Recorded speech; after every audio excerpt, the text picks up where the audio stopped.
Yo guys, balik lagi bareng gua. Nah, di sini gua mau sharing mungkin ya di video ini. Oke, mungkin langsung aja. Di sini gua mau ngebahas tentang ya tasawuf ya atau sufi ya. Dulu tuh gua sempat lama juga ya mempelajari tasawuf itu apa.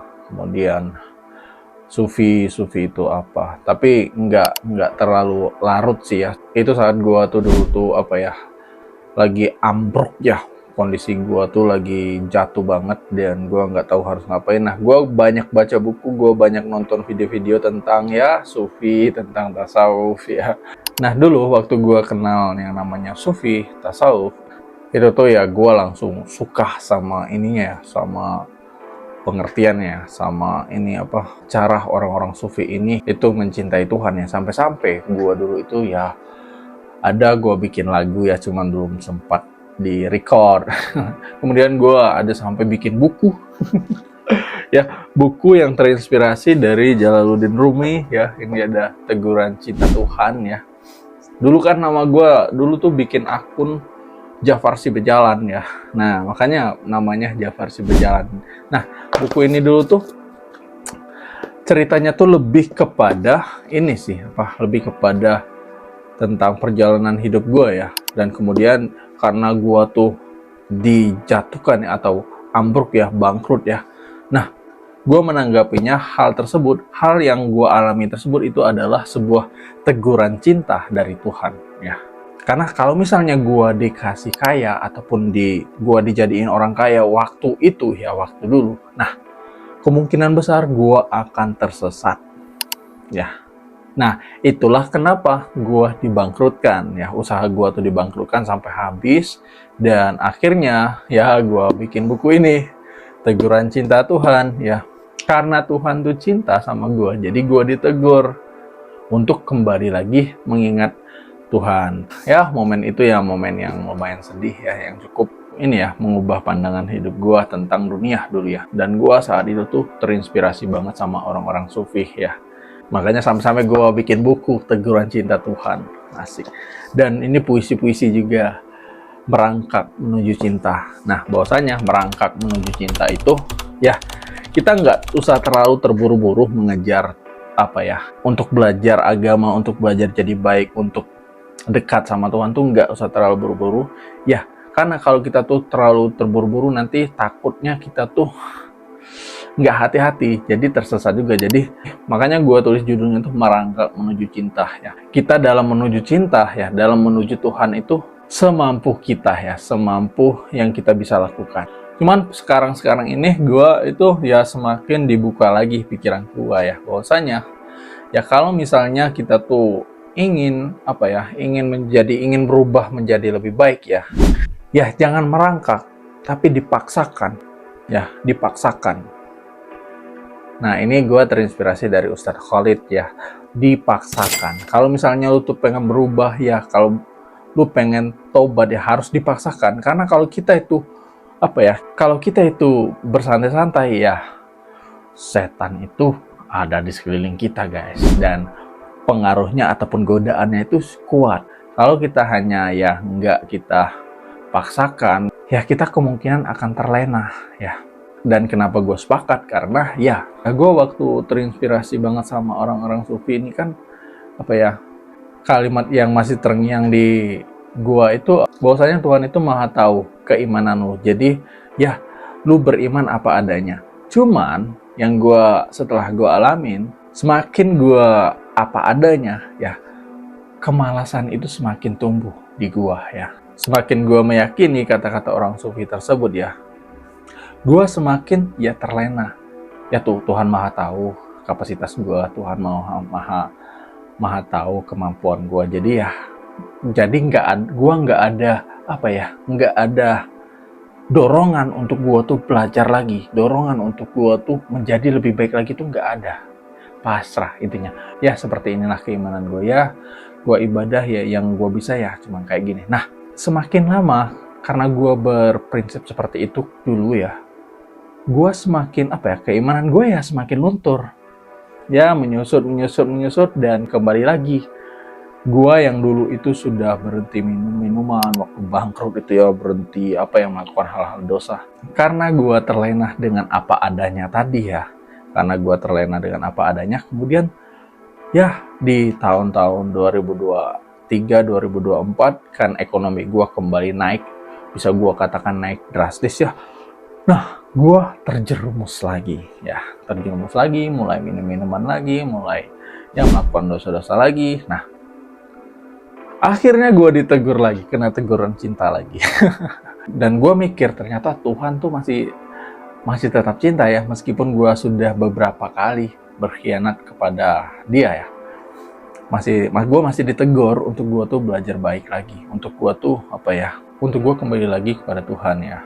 Nah kemudian ya setelah gue sadar tuh ya gue mulai dengar ceramah lagi, gue mulai baca buku lagi ya, mulai memaksakan lagi sholat 5 waktu ya. Nah dulu tuh kan gue waktu bangkrut tuh sholat 5 waktu terus guys, sholat sunnah juga terus. Dan setelah ekonomi gue membaik, gue sudah mulai bolong-bolong. Dan sekarang karena gue nemuin ceramah dari Ustadz Khalid ya, paksakan. Kalau misalnya mau berubah jadi baik, paksakan. Kalau misalnya benar-benar ingin taubat ataupun benar-benar ingin menjadi orang yang baik, ya paksakan. Nah, itu kuncinya. Ya memang kalau misal di awal memulai lagi itu memang agak sulit ya. Cuman gue percaya karena gue sudah mengalaminya ya. Sesuatu yang dipaksakan kemudian nanti akan terbiasa, dan itu nanti setelah terbiasa akan menjadi nikmat. Nah, gue percaya tentang hal itu ya. Nah, bicara tentang tasawuf dan sufi ya, gue lihat juga banyak banget sih orang-orang yang yang mengatasnamakan sufi, mengatasnamakan tasawuf, tapi menurut gue agak jauh ya. Dan gue nggak menyalahkan tasawuf ataupun sufi ataupun ini ya, karena gue juga sependapat dengan Buya Hamka ya, dan gue membaca salah satu bukunya ya, Tasawuf Modern. Nah, tasawuf ini sebenarnya itu lebih kepada ya filsafat Islam ya, menurut Buya Hamka. Nah, di situ Buya Hamka tuh menulis bahwasannya tasawuf ini tuh dari namanya aja ya, namanya aja memang sudah sejak dulu itu tuh sudah menjadi pertikaian, sudah menjadi perdebatan oleh para ahli-ahli bahasa. Ada yang bilang sifa tuh sama dengan ya suci bersih ya. Kemudian ada yang bilang suf. Nah, suf ini tuh sama dengan ya bulu binatang ya. Karena dulu orang-orang tasawuf itu sering menggunakan pakaian-pakaian dari bulu binatang ya. Mereka tuh tidak suka sama pakaian-pakaian yang ada di dunia ini ya, pakaian-pakaian indah yang ada di dunia ini. Jadi oleh sebab itu mereka mengenakan pakaian yang berbulu dari binatang. Nah, kemudian ada juga yang sufah. Nah, sufah ini ya para sahabat Nabi yang dulu tuh suka menyisihkan diri ya dari keramaian, dan mereka itu lebih memilih tinggal di suatu tempat yang terpencil ya. Nah, di buku Buya Hamka ini ya, sufi itu tuh sebenarnya bukan dari kata bahasa Arab ya, tetapi itu tuh bahasa Yunani lama ya, yang telah diarab-arabkan. Asal muasalnya itu dari kata teosufih ya, yang artinya itu ilmu ketuhanan. Kemudian diarabkan dan diucapkan oleh lidah orang Arab sehingga sekarang itu menjadi tasawuf. Nah, makanya tasawuf ini diambil makna ataupun artinya itu dari pertikaian ahli bahasa tersebut yang tadi ya. Dan diambil kesimpulan bahwasanya tasawuf atau sufi itu adalah kaum yang menyisihkan diri dari orang banyak dengan maksud membersihkan hati ya, mengenakan pakaian yang sederhana dan fokusnya itu hanya kepada Tuhan saja ya. Nah, itulah asal muasal tasawuf guys. Nah, di bukunya juga Buya Hamka juga menjelaskan bahwasannya tasawuf ini itu merupakan salah satu dari filsafat Islam yang maksud awalnya itu hendak zuhud ya dari dunia yang fana, hendak menghindar dari dunia keramaian ya. Dia ingin menyendiri ya, ingin fokus aja ke Tuhan. Nah, maksudnya ingin seperti itu ya. Tetapi karena banyak bercampur gaul dengan negeri ataupun bangsa lain ya, dan karena tasawuf ini juga bukan agama ya, melainkan suatu ikhtiar yang pada akhirnya setengahnya itu diizinkan oleh agama dan setengahnya lagi itu ya melenceng dari agama ataupun secara tidak sadar ya tergelincir dari agama. Nah, ini bukan kata gue, ini gue kutip dari buku Buya Hamka. Nah, seperti yang kita lihat ya, sekarang ini orang-orang sudah banyak orang-orang yang mengaku sufi dan banyak orang-orang yang mengaku belajar tasawuf dan semacamnya. Ini kan ya banyak yang gue lihatnya banyak yang tergelincir ya. Sekarang ini tuh banyak yang sudah kelihatan ataupun ya terlihat bahwasanya yang ditampilkan oleh mereka itu adalah ya yang di luar dari agama yang sejatinya. Dan lu pastinya sering lihat kan orang-orang yang mengatasnamakan sufi ataupun tasawuf, belajar tasawuf seperti itu, ya yang mereka tampilkan itu di luar dari agama. Nah, lu kan bisa lihat, dan gue juga sering ya mengkontenin mereka ya. Semakin kesini banyak banget khurafatnya.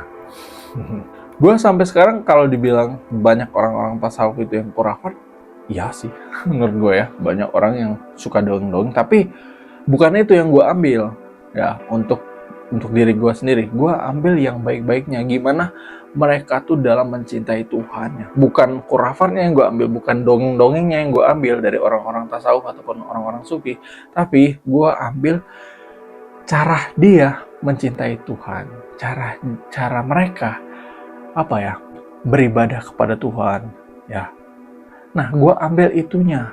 Nah, kalau sudah mulai masuk ke ranah tasawuf dan sufi ini, otomatis itu sudah masuk ke ranah filsafat ya. Nah, banyak gue lihat ya orang-orang yang menentang filsafat ya. Nah, itu sebenarnya gue memaklumin ya.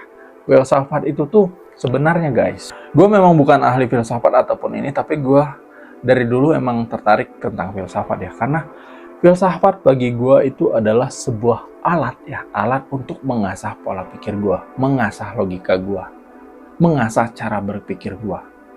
Sehingga kalau misalnya kita menggunakan filsafat ini dengan sungguh-sungguh ingin mencari kebenaran, ingin mencari yang sejati ya, itu akan menguatkan iman kita kalau kita menggunakan filsafat. Ini menurut gue aja ya, memang ya gue sepakat bahwasannya filsafat itu tuh ada juga yang menyesatkannya, tapi ada juga dari ranah filsafat ini yang membuat kita itu lebih tajam imannya. Nah, jadi bukan filsafatnya yang salah ya, tapi orang yang menafsirkan filsafat tersebut. Misalnya lu tuh lihat orang-orang yang belajar filsafat dan menurut lu itu salah.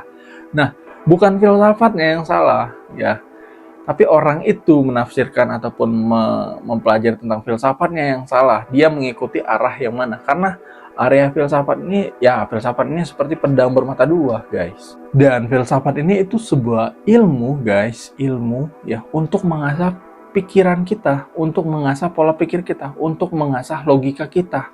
Kenapa kita tuh harus bertuhan? Kenapa kita tuh harus punya agama? Kenapa kita tuh harus hidup di dunia ini? Kenapa kita tuh harus sholat? Kenapa kita harus ini, harus itu? Nah, kalau gua harus tahu. Nah, kenapa gua harus tahu? Biar gua dalam mengerjakannya itu dengan sungguh-sungguh, dengan penuh pemahaman, ya, dengan memahami apa sih maksud Tuhan itu, supaya gua tuh sholat 5 waktu. Kenapa sih gua harus bertuhan? Apa sih Tuhan tuh apa? Nah, seperti itu ya. Jadi kalau kita sudah memahami ini ya kita lebih dalam imannya.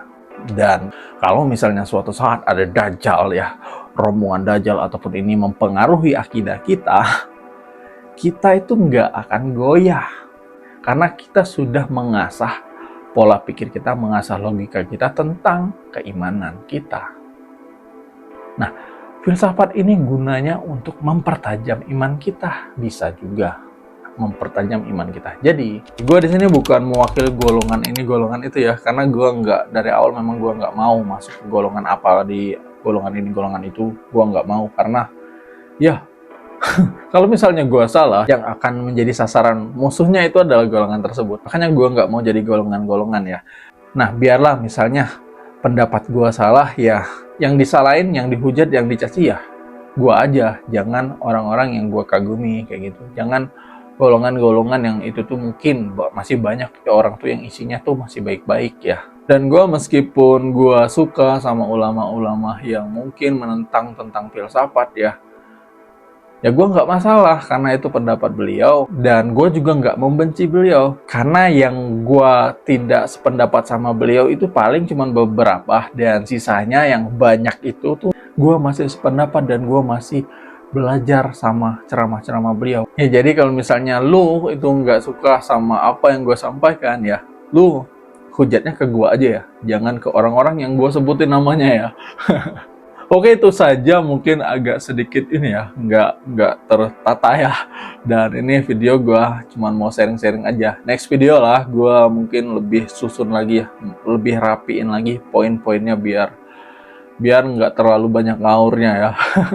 Oke, demikian. Wassalamualaikum warahmatullahi wabarakatuh.